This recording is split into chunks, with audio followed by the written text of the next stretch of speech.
Welcome to the Pub Date Podcast, the show where two book broads discuss what should happen before, during, and after your book publication date. Brought to you by Broad Book Group, with your hosts Vanessa Campos and Dorsey.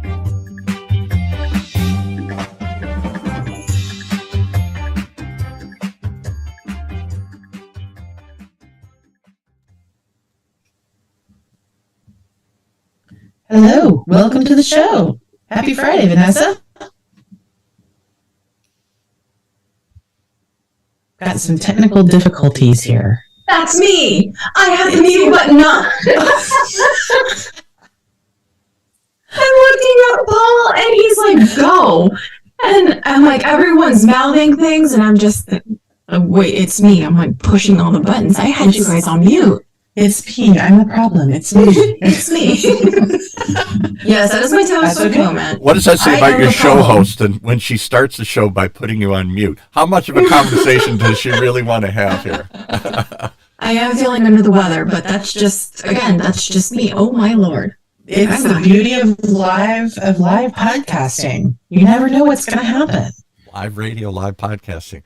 Well, I am only hanging on live for a moment because I want to congratulate the two of you. Today is a kind of a mailbag show where people get to ask you anything. And I have a couple questions I want to throw in. I know you have others that people send in email over time or questions you get asked a lot.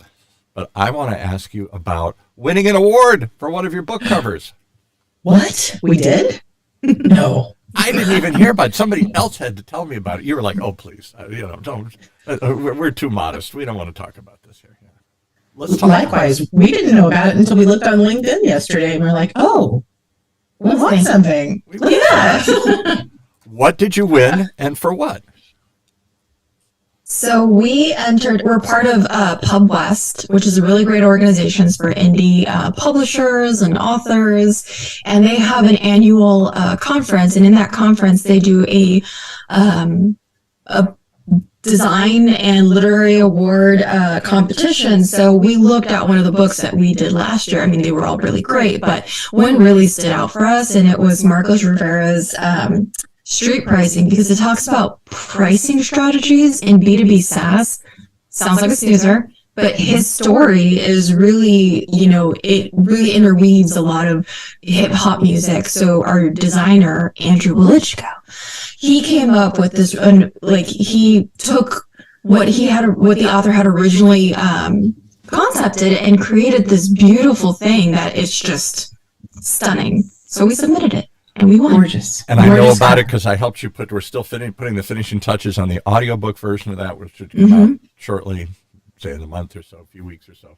And I was amazed too. I thought as he read this story and told his tale of a kid growing up in kind of the projects in the Bronx, and his love of hip hop, and because he's of that era and of that community and that culture, how he has continued to use that metaphor to explain this very sophisticated SaaS pricing. If you're Netflix and you're trying to figure out the different levels of pricing for your software as a service, what's the entry level point? What's the upgrade? How much do you give? How do you do it?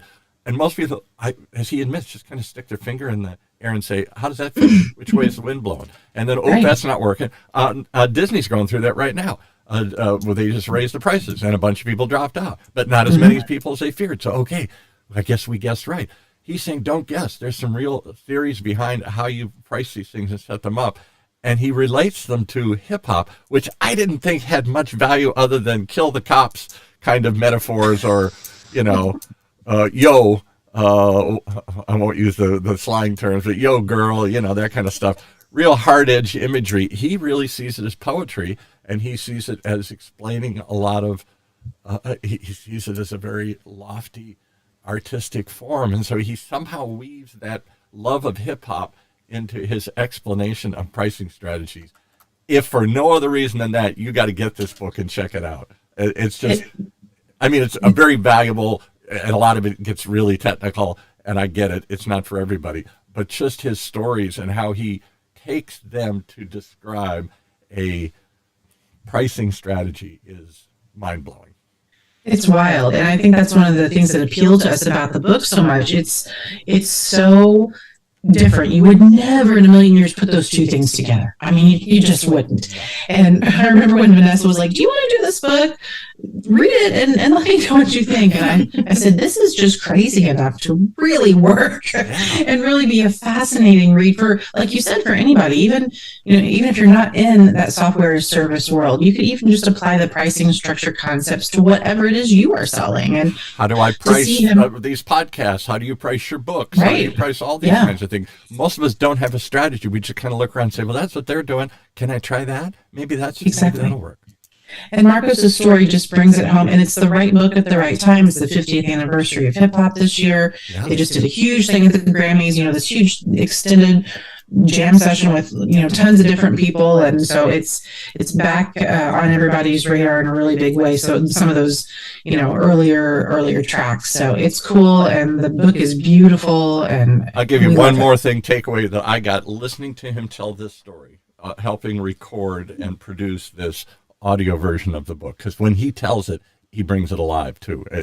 You get who he is and where he came, and the amazing journey of impoverished kid from, was it the Bronx or someplace like that in New York, to rising to a pretty upper echelon of sophisticated people who work with big sophisticated brands. He could rattle them all off, but many of which I'd heard of, because everybody's trying to sell stuff as a service. You don't go buy Microsoft Office anymore. You subscribe to it, and they give you the new version. You don't just go physically buy it and stick it to your computer. You don't buy movies on a DVD and take it home and just play it. You subscribe to a service that gives you access to it. More and more, everything is software. Everything is a subscription online.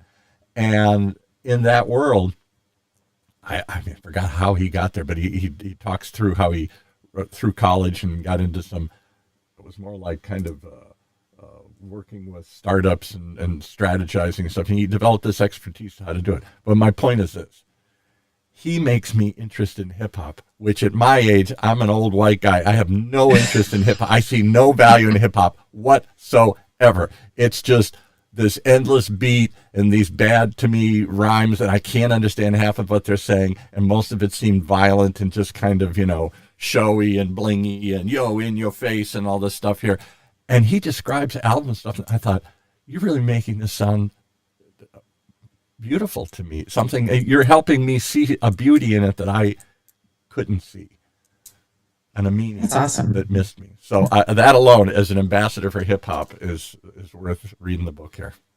Oh, it's fantastic. And I think, kudos to, as Vanessa mentioned, Andrew, our designer, who just absolutely got it and took it and ran with it. And the cover is just, it's a work of art. I would hang it up. I would hang up the cover. That's how much cool. I like it. So. Have you got one? You don't even have one to show right now. Have you got one?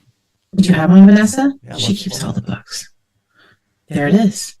Yeah. These are gorgeous headphones, like the dripping and I just love it. That's so cool. Talk to me. Hold it up for a second, because that's my first question is this. I really wonder if book covers matter in a world of online sales. In a store, I get it. Like a grocery store, the package has got to pop. If I'm walking down the streets of a traditional Barnes and Noble, if there's still any of those around, and there's just acres and acres, shelves and shelves full of books, something's got to make me stop and reach out for it. Even if I'm in the section of books I'm looking for, mystery, business, politics, something, there's a million of them up there, and something's got to make me reach out and open that book. But in online, I'm not looking at millions of times. I'm not just endlessly scrolling through books. Oh, stop. That one looks interesting. I think that's what most people are doing. Do you? Okay. Well, then that counteracts my argument. My theory is I'm going to look for a business book on pricing strategy, and this one pops up. And maybe there's no other book that pops up. So therefore, it's not important. So this is the way that, again, and I think that Marcos is a really good handle on consumer behavior and all of this, because there's a little bit of psychology in this book, and we're just gushing over this book right now. But if you think about it, bookstores have limited amounts of space. So the majority of the time, you're only going to see the spine. So on the spine, on a bookshelf, all you're seeing is a name, a title, and a logo. And a color. Maybe the color right. screams at you. So we're shifting it to like, okay, your book might not be forward facing if it's in a bookstore, in a Barnes & Noble or your local bookstore, but it will always be forward facing. meaning the front cover is showing online regardless. Right. So that's true. You don't see the spine online. You don't see the spine online. Right. You see the cover. There's kind of a rhyme in there in itself. I don't see the spine online. We could make a hip hop. Look at you being a hip hop convert. I love it. I love it, Paul. Vanessa's right. Everything is face out when it's online. You're not fighting for that space. You are with like the algorithm and the SEO and what populates what books you see first. You're fighting on that front, but not on the cover front because everybody's face out. So the competition is even tougher, I think, online because not only is everybody getting that face out opportunity, but you also have to look at it tiny, right? Yeah. Because you're not looking at it full size like you would when you pick it up physically in a store. So you're looking at this little 30% size of a book cover, so that it's even more important for the book cover to have some of those elements of pop to really stand out like street pricing does. I'm looking at that book versus maybe a standard textbook design on street pricing. Yes, the textbook looks super important and highbrow, but if I look at street pricing, I'm going to be like, well, now that's interesting. What's that? Because of that pop and that color and that just diverse, different look to it. So I think that, it matters a lot online.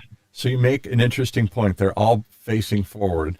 And even when I find I'm going to Google, I'm going to search on Amazon Books for something about pricing models. That's what I'm interested in. I'm starting a business. I want to know about pricing models for whatever. And I don't know that there's a lot of books on that subject. I suspect they're not. That's probably what helps too. If there were millions of them, but even if there were 2 or 4 or 104, I've got to scroll through those then and decide which one to click on and open and explore. And I guess I hadn't thought about it. I was going to start with the title and the picture of the book. Talk about the title too. Is the title key? Can I just say the fundamentals of street pricing? And get the same reaction as, I don't know, street pricing and a hip hop vibe to it or something? Does that make more people go, ooh, I got to open this one? Wow, that's a good question. I think the title has to be the hook. The title has to be the thing that draws you in, and then the subtitle has to provide the hard information a lot of the time, at least in our world, like in the nonfiction book world, or especially in like business and self-help and personal growth. I want to be pulled in by something like street pricing, okay, different, and then I want that subtitle to say, and here's what it is about. So I guess I don't know why I'm fighting this, because I live in a world of podcasts, and podcasts all have the same challenge, like a book, because in a weird way, I say podcasts and audiobooks are the same. They're a long story broken out over multiple episodes or chapters. You don't just digest the whole thing. Like a typical media interview for a million years was just a soundbite. You went on some show, you got a couple of minutes, it was over. And you tried to jam as much as you could in there as a tease to call me, to read more, to buy more, to learn more or something. But by definition, an audiobook, like a podcast, to follow the same kind of trajectory of in acceptance and interest, because there are places and spaces where I got time to kill. I can't watch, I can't read. I'm driving, I'm walking, I'm doing something. And I'll give you more time to tell your story. It unfolds. And if it's done right, like a Netflix series, when the first episode's over, you immediately want to go to the next one. You want to go to the third one. You want to go to the fourth one. And so in that world, if you were to go on and look at any of the podcast sites, from iTunes to iHeart, you get a forward-facing title, a page, a cover for your show, and then some little text sample of something to try it and open it and listen to it. And in that world, I would suspect, as I'm scrolling through lots of potential podcasts to listen about book publishing, that when you see something like this, I'll put yours back up here, that's got to be more eye-grabbing and attention. Pub Date, a book publishing podcast. Okay, and it's done in a kind of movie poster style that I don't see a lot of podcasts do. I don't know why. I'm always pushing for that. But it looks, a movie poster, the same thing. It's what makes you, when you're walking through the theater, I want to come and see that one when that comes out. So that I think that, you bring up a really good point in terms of like, we're swimming against a lot of other podcasts that might do something very similar. And this is where we get a lot of questions regarding, okay, what is a comp title? Who is the competition? Right. And why should we care what other people are doing? And, you know, a lot of the times as a traditional publisher, we will ask, you know, when you submit a book proposal, we'll ask what are the other books in your genre or your niche that are similar to your book? And then if you get a response as a publisher that says, there is no other book like this, well, we can't necessarily hedge our bets against that because we don't know how it's going to sell. And you tell us, well, this book is for everyone. But the reality is that it's not. You don't want to talk to everyone. You want to talk to your niche. So I think that's actually a really good movement into this question is like, what is a comp title? And why should I care? Right. Exactly. I think, authors, whenever authors are writing book proposals or trying to pitch their book and they want to show how they are different to a potential publisher, that's a term that gets thrown around a lot, comp title, because we pull them and we use them. But I think it's really hard sometimes for authors who are not really in the weeds of publishing to know what exactly to pull for a comp title. In other words, to show, okay, these are the books in my content landscape, but how am I different? How am I, not that I'm better, like a better person, but how is my book better, right? And so to me, authors really need to become a student of their content area and of their competition and of their colleagues. So the 3 C's: content, competition, colleagues. You need to know those things. You need to, get on Amazon, go to your bookstore, see who else is out there speaking on your topic. Figure out who else is playing in the same sandbox as you so that you can then say, okay, here's what's good about their book. Here's what their book is lacking. Here's how mine is different. If you have, I'll put on my academic hat for a hot second here. In college, if you ever had to write an annotated bibliography, that's really similar to how you need to talk about comp titles as an author when you're writing that book proposal. Those 3 things that you used to include in those old annotated bibs you did when you were looking up articles. What's good about it, what it lacks, and how is mine better? So I think if authors go into their research phase when they're writing a proposal or getting ready to pitch a title, thinking about those things when they're thinking about comp titles will help them make it the best case for their book. So you just made the light bulb go on in my head. I produce podcasts for a living, which I started by comparing to a book because it's a unfolding narrative over time. We have episodes instead of chapters, but if you do it right, it could just be like old sitcom TV where they can go in any order. They're just complete little packages, every episode unto itself, and it doesn't matter what sequence. But more and more I try and see people trying to have some sort of arc, some sort of discussion, or maybe they do string 2 or 3 podcasts together as kind of chapter 1, chapter 2, chapter 3 of a story. That being said, you're going to make me think about this better. If somebody's creating a podcast, go look at the comp titles. What else is out there in that space? What's good about it? What's bad about it? What's missing? And what can you do better? Because too often we just like writing a book. I'm just going to launch and tell my story and be damned if there's anything like it or if there's even an audience for it. I got to tell my story here. And then we're trying to figure out how to find an audience for that and market that and package that and get people to touch it and open it and listen to it and like it and all that stuff here. And I've always said for a long time, I put a great deal of importance on podcast titles and podcast covers. And most publishers I know put very little thought into that. That doesn't matter. Just put something up. It's all about the content and it's all about the recording and it's all about the promotion, like a listicle. It doesn't matter what you say. It's just how you promote it. It's what you do with it afterwards. Like any content will do and any cover will do. It doesn't really matter what you do. That's fine. But I think people write books the same way. It doesn't matter what the cover is. Doesn't matter. That's fine. But this book has really got some really juicy content in it. But nobody's going to ever click on it. Nobody's ever going to pick it up in the bookstore. It doesn't have a catchy title and grab you in the cover. Right. And I think that authors also on that same front need to overcome the myth of what I like personally is what everyone else is going to like personally. Right. I don't know how many times Vanessa and I have had to go to the mattresses on that conversation with authors. And I get it. It's their book. They have a vision in their head. but that's not always the same vision that's going to sell the book. Right. So, if you hate the color purple and you say, well, I don't want purple on the cover ever. Well, maybe purple's the right color to sell your topic, right? And I've had that conversation with an author before. Do you ever go deep into the meaning of? Do you ever go deep into the meaning of colors? For example, years ago. Oh, we do. We actually do. Pantone, the large color matching system, publishes every year. I don't people think people know this. The colors that they pick for that year, and they're kind of a trendsetter, so people tend to follow it. But they do it because everybody has to decide what color refrigerator, what color cars, what color clothes are we going to make this year. And there tend to be some themes, and somebody has to sort of set that stage and say, we think this is it, and then people react against it or for it. But colors, they actually set the colors because the color designers have to look ahead 3, 4, 5 years. They're not just producing a toaster for this year or a car for this year. I got to produce something. I got to guess what the colors are. And rather than everybody picking a different color, they try and look at some trends and they think about the psychology of colors. Hot color, like they used to do with miniskirts. The length of the miniskirt has something to do about supposedly the times we live in. Long skirts mean one thing, short skirts mean another thing.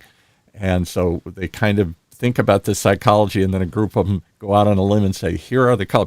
Go look that up sometime. Pantone colors. Every year the Pantone color of the year. I actually don't know what it is this year. So if you know that, let us know. I'll look it up. But that is one of the really wonderful things that you get when working with us on either your hybrid or your self-published book or a book that, we're putting out through our imprint, is that every book that we do comes with cover concepts, because obviously, there's iterations of a cover until we get to that right cover that's perfect for not just your audience, but the audience at large on distribution channels. When I say that, I mean Amazon, Barnes & Noble, etc. But the great thing about it is that our designer, Andrew, is really thoughtful when he puts these things together, and he basically gives us here's a masterclass as to why these colors are chosen based on what's been used in the market for this type of author and this type of topic, and and the fonts and the iconography that we use. It's really wonderful, and we love working with him because of those reasons. But those are very much factors that we think about, the psychology of color. So, for example, in the internet, fonts, I'm pointing the wrong way here. The font above me, our OC Talk Radio font, is a sans serif without those little twirls, those little serif things. For a million years, all newspapers like the LA Times and the New York Times put those very calligraphy kind of, with a serif font to it. You know it immediately. It has a flair to it. It has... like the Old English. Like the Old English, exactly. That was considered learned and knowledgeable and catchy and all that stuff. When the internet came along, that doesn't, little research I read, that doesn't play well or show well in little tiny print and font. So they went to Arial font, this generic, just circles, and there's no extra little pieces to the font. And so they went to very simple kind of fonts. You look at the whole internet is populated with sans serif kind of fonts. And yet books may or may not still follow that. They may have a much more, looks more like iconographic, something that looks more like an image and less just like a font. So lots of millions of choices. There's millions of fonts out there, but most of us are just familiar with this one that's kind of up here. So what font you choose, what color you choose. Orange is supposed to be an everyman color. Home Depot, Harley Davidson, OC Talk Radio. And street pricing, I'm not shocked. It's kind of an everyman approach to a complicated subject. I'm not surprised that your designer would use orange, and orange is a real hot color for some reason, and how it appeals or pops or something here. So all of those kinds of things go into designing. What the heck does that have to do with writing a book? Oh, I think a lot. But I mean, so when the guy writes the book, I dare say, I don't know, but did Marcos in this case envision all of this there? He was just trying to tell a story initially, and then he came up with on his own this idea of integrating this hip hop theme to it, which was unique. But it at its core is a business book to explain and lay out a formula for creating your pricing strategies. And you guys brought that to life, I think. Well, he did come to the table, with the concept. His original book cover, which was designed by, someone that he works with on not book covers. So there's also that you need to fully understand like what we need on a book cover. So book designer, always work with a book designer. Don't work with your online designer, graphic designer, etc. Your cousin Sue. Different. Your cousin, yeah. There is a way of doing it, and there's a science to it. So he had come up to us, he had concepts. He had like the old cassette tape. I don't know that very many people listening to us right now know what a cassette player is. Or look like anymore, yeah. Or would gravitate to that. I want to see that because, that's a fond memory for me. Right. I think vinyl's coming back, but I'm old enough to know what an 8-track looks like. I don't know that I would put that on there just because it reflects a mention of the topic. But Andrew took that idea, that little nugget, and ran with it with something that is, we're still using them. We've got these over-the-ear headphones that came out like when the vinyl came out, when the 8-track came out. Like we're using for a podcast here. Podcasting. So it's that one thing. And it also reflects, I think, the fact that he's telling you something you're going to want to listen. Ooh, yeah. Ooh, I like that. Hold up the book cover for one more thing. I know you got other things to talk about other than book covers, but I think the other thing about it is it's bold and simple at the same time. Too many covers, like podcast covers, way too much stuff. It looks good in one size, but when you shrink it down, all that information gets lost, all that detail gets lost, and it's a mess.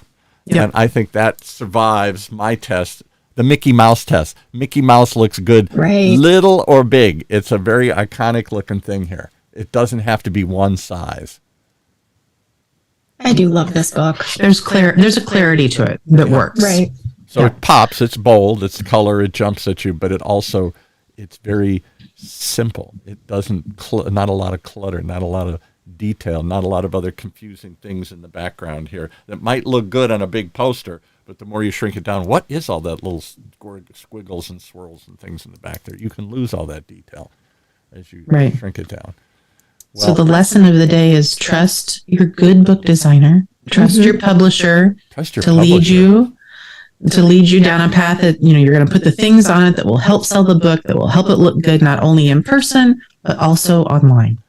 I think the real lesson of the day is you got to trust that you need a publisher, you need a coach, you need somebody outside of you to give you a perspective and to take what you've done and say, well, if that's what you're doing, how about this? And to take it to another level, which most of us don't think we need. I can accessorize this. I can design my own house. I can design my own book. I can design my own podcast. Yeah. Exactly. We live in a world like this, home designing. Do I need an interior designer? No, I'll just go to Home Depot. I'll go to, someplace fancier, Renovation Hardware or something or whatever, and I'll just go pick out their stuff. They've got these little collections. I'll just drop it into my house and that's it. Maybe, but not if you want to really pop. Not if you really want to. Not if you want to win an award. Not if you want to win an award. There you go. Well, I didn't mean to take over this whole show, but you opened up a question, and I think that's a fascinating one. Book covers, designs, all that stuff. Is it necessary in a digital age? You're saying yes, maybe more than ever. And the color, by the way, of the year is magenta. Oh, well then. If that's sort of, what is magenta? It's sort of a pinkish red or something here to me. I don't know. But that's the color pinkish, of the year. Purplish. Yeah, magenta. I wonder if, and I don't know, we had started talking about the Grammys, but I also noticed that the color of the year tends to come out in fashion. So did we see a lot of magentas in the dresses and the outfits for the... It's a good point. I wasn't paying attention. I wasn't paying attention to that. But magenta is the color of the year, and it tends to be, you start seeing it in cars, you start seeing it in clothes, you start seeing it in appliances. They try and come up with an agreed upon, all right, if that's it, then let's all get behind it and support this. Blue, pink, red, brown, black, whatever it is. And then that becomes, there's a whole bunch of that stuff they push on us here, just like fashion. There is sort of, they may all have different ideas, but they sort of get together and say, we're going to focus on this, I think, for this reason. And whether or not it flies, the public may not buy that or accept that, But that's their push, and that's what they create. I'm old enough to remember, you guys aren't old enough to remember the 70s, but there was a lot of bizarre colors that my parents had a turquoise kitchen. All the appliances were turquoise blue, sort of like that in my logo there. And everything, our whole house kitchen had this shocking electric blue. The jewel tones. Yeah. And later that looked so ugly and so awful, or brown. But they had to strip all that stuff away when they sold the house. But for a few years they were cool, and they were in the color of the year, and everybody had those kinds of things. Now, like, for example, white kitchens are back. I don't know when white kitchens came back, but for years. And gray. Everything's gray. Gray, every gray and stuff here. I have a lot of grays and very neutrals because I just don't know. So I'm like, just make it neutral. Anything. I can put anything on there. If I need to decorate, I just have books. Exactly. That are beautiful, that stand out. That win an award. Right. All right. Well, I'm going to shut up. Take us out. Fascinating discussion here today. All right. Well, thanks for joining us. We've got so many great things to talk about. We'll have Andrew back on sometime to talk more about covers and color theory and give him kudos in person on his award-winning cover from us. So until next time, we will see you. Thank you so much to our producer and hip-hop convert, Paul Roberts, and our executive producer, Emily Carpenter-Pulskamp of Little Red Communications. We'll see you next time.